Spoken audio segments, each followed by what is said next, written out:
Joining us live is Niagara Falls School Superintendent Laurie. Mark, thank you so much for joining us this afternoon. It's my pleasure. Sorry to be joining you on such a terrible topic, but it's becoming all too common and really heartbreaking. You know, it's the times we're living in, and every time this happens, we all wonder, is enough being done to protect children in school? Niagara Falls, I know you've stepped up security with metal detectors. How is that working, and do you believe that is the answer? I believe it's part of the answer. There's no one single cure-all that's going to protect or make everyone feel comfortable. I believe the weapons detection systems that we now have in all of our schools, right down to elementary schools, are a part of the scaffolded approach to school security. That includes many more cameras. That includes locked vestibules. That includes, we're going to have 224 of our exterior doors cameraed, alarmed, and watched at all times through our camera system. That includes having armed Niagara Falls police officers in our middle schools, at our high school, and one that rotates through our elementary schools. That includes adding additional school safety staff and a whole host of other softer type of initiatives. Initiatives that I mean about trauma-informed care, mental health first aid, talking to kids, getting information from kids.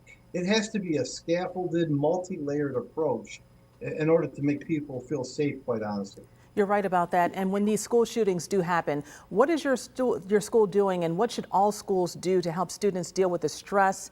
And a lot of times when they see this on the news, it just triggers fear for these kids. It really does. And I think that we have to be prepared to, on an age-appropriate level, have those conversations with kids. So what we've tried to do is provide our staff the words, the training, the information, so they can have an age-appropriate conversation with kids to the level that they need to and want to talk about it. To not talk about it is to be not prepared and really not living in the real world. But it has to be age appropriate. The way you speak to a second grader is certainly different than the way you speak to an 11th grader. So You're right. We've tried to provide that information on an age appropriate level. You're right about that. What's the mood of the students in your district right now, and what will you do in the days to come to just help them cope? Because yesterday it happened, today they're understanding it, tomorrow how you feel, it just changes. Yeah.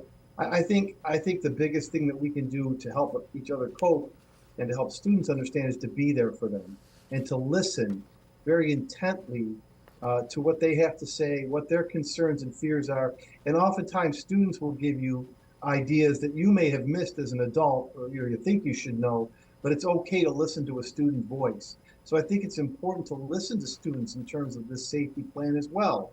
We have the support of a school resource officers and a security director who is highly decorated, but sometimes the best information is coming right from listening to students who can tell you what makes them feel comfortable and what they don't feel comfortable about. So we've got to listen to student voice as well as take all those soft and hard measures, as we like to refer them to make our parents, students, and community feel safer.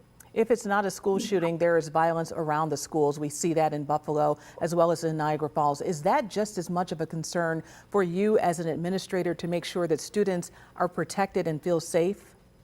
It's very much a concern.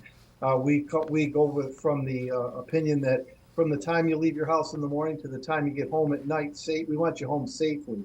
So we have done a lot of outreach into the parks and to community agencies to try and help out. We've employed a lot of additional resources outside of the school.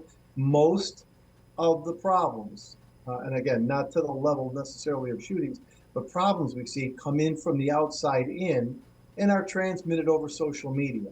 So we have to be in tune to those things that are going on around us.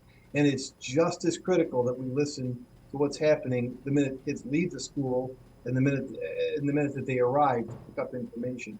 Yeah, it's definitely a concern. One final question. What was it like in school today? It's always a little somber. It's always a little disconcerting. I think if I could put two words to that, I spent the morning at two schools. One was the high school, one was an elementary school. It's a little bit somber and disconcerting, and that's okay. We can't become accepting of this. We can't make this seem like, well, it's just another one.